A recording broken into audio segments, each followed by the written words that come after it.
Across Australia, millions of people walk into a vet clinic every year holding a scared, shaking animal and walk out with a bill that makes their eyes water. A routine checkup runs $80 to $150.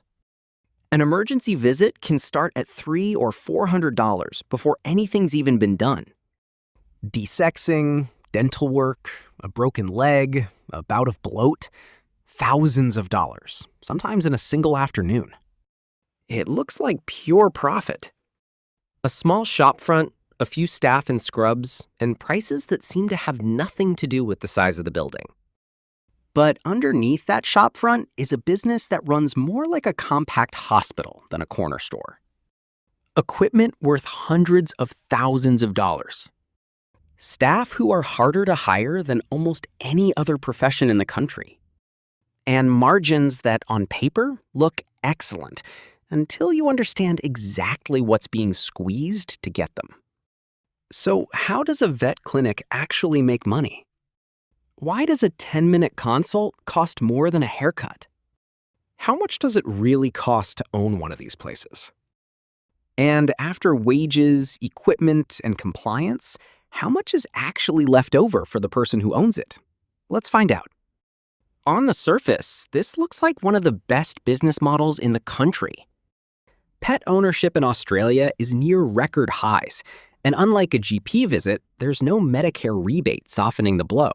The client pays the full unsubsidized cost of every scan, every drug, every hour of anesthesia.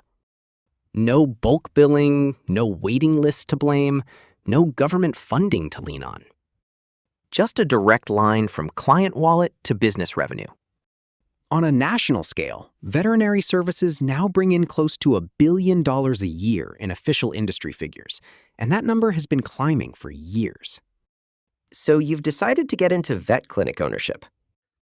The first reality check is the price of entry, and there are two very different paths.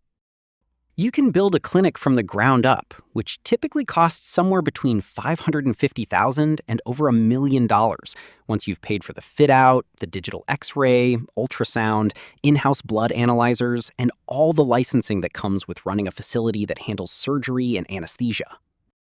Or you can buy an existing practice, priced not on its furniture but on its earnings, typically 3.5 to 8 times its EPTA, depending on how many vets it runs and how much of the goodwill in that building leaves with the previous owner. Say you buy an established single vet practice for $700,000. Put down 20%, that's $140,000 upfront, and finance the rest, $560,000, over 10 years at a commercial small business rate of around 8%. Your monthly repayment lands somewhere around $6,800. That arrives every single month, whether the waiting room is full or empty.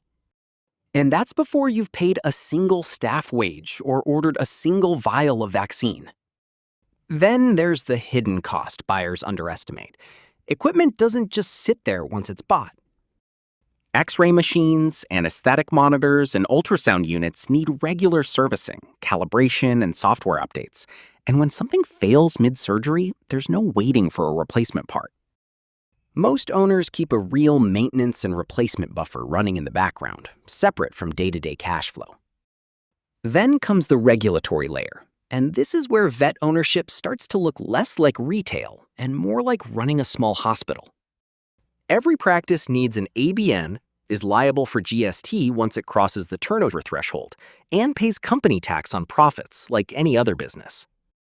But on top of that sits veterinary board registration for every practicing vet, strict controlled drug handling and storage requirements because clinics hold scheduled anesthetics and opioids on site, mandatory record keeping for every drug dispensed, and workplace obligations under the relevant industry award for nurses and support staff. The one quirk that catches new owners off guard: unlike a GP clinic, a vet practice is simultaneously a pharmacy, a surgical theater, and a diagnostic lab, and it needs to be compliant as all three, all at once. Now, the revenue engine itself. Take a single dental procedure, a common, everyday job.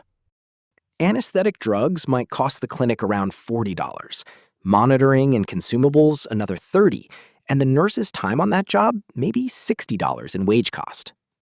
Total direct cost, roughly $130 on a procedure billed at $450. That's a gross margin above 70% on paper, which sounds fantastic until the fixed costs behind that number arrive.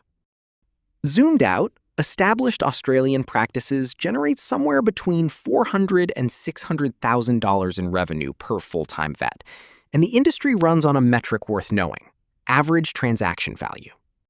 If a clinic sees 30 clients a day at an average spend of $130, that's $3,900 a day. Lift that average transaction value to just $160 through better recommending of dental checks, blood work, or preventative plans, not more clients through the door. And that same 30 clients now generates $4,800. An extra $900 a day without a single new booking. But here's where the paper profit runs into cash reality. Staff costs alone typically eat 40 to 50% of revenue, and vets are some of the hardest and most expensive staff in the country to hire right now.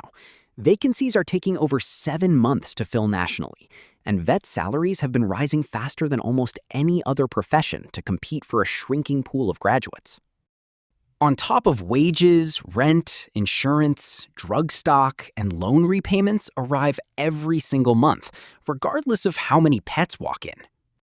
That's why experienced practice owners watch cash flow more closely than the profit line.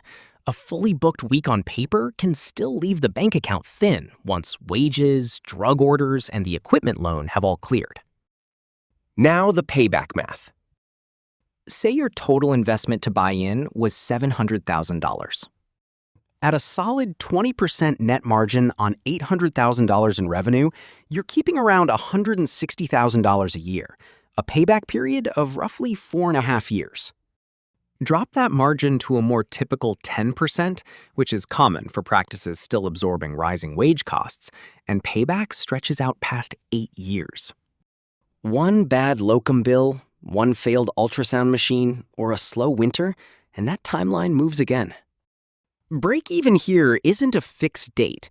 It shifts with every wage negotiation and every piece of equipment that goes down. And the risks are real. Staff shortages are the single biggest structural threat. Nearly 2/3 of Australian vets report significant burnout, and turnover in this industry is brutal, which means locum costs and lost continuity hit smaller clinics hard. Corporate consolidation is squeezing independents from the other side, with large groups now controlling close to half the market and able to negotiate supplier pricing that a solo owner simply can't match. Add rising equipment and consumable costs, insurance premiums for a business that carries genuine surgical risk, and client price sensitivity that makes it politically difficult to raise fees even when costs climb, and the margin that looked so comfortable on the spreadsheet gets thinner fast. If the full purchase price feels out of reach, there's a cheaper way in. Plenty of vets build equity gradually by buying a minority stake in a practice they already work in, rather than the whole business outright. Others start by leasing rather than buying the big-ticket equipment, ultrasound and dental units especially, which drops the upfront capital need dramatically while still letting the clinic offer full services. And associate buy-in structures, where a working vet earns their way into part ownership over several years, are increasingly common precisely because the full 7-figure entry point locks so many people out. The operators who actually do well here follow a pattern. They start with the data. Average transaction value, no-show rates, which services are quietly losing money. Then they cut or reprice the services that don't cover their true cost. Then they build recurring revenue through wellness plans and subscription preventative care, which smooths out the feast or famine cash flow that kills thinner margin clinics. Only once that foundation is solid do they open a second site. So, is owning a vet clinic worth it? Yes, but only at a genuine multi-vet scale with a disciplined focus on average transaction value and staff retention. not as a solo owner-operator hoping goodwill alone carries the business. At a 10 to 20% net margin and a payback period that can swing from 4 to 8 years depending on staffing costs, this isn't a fast win.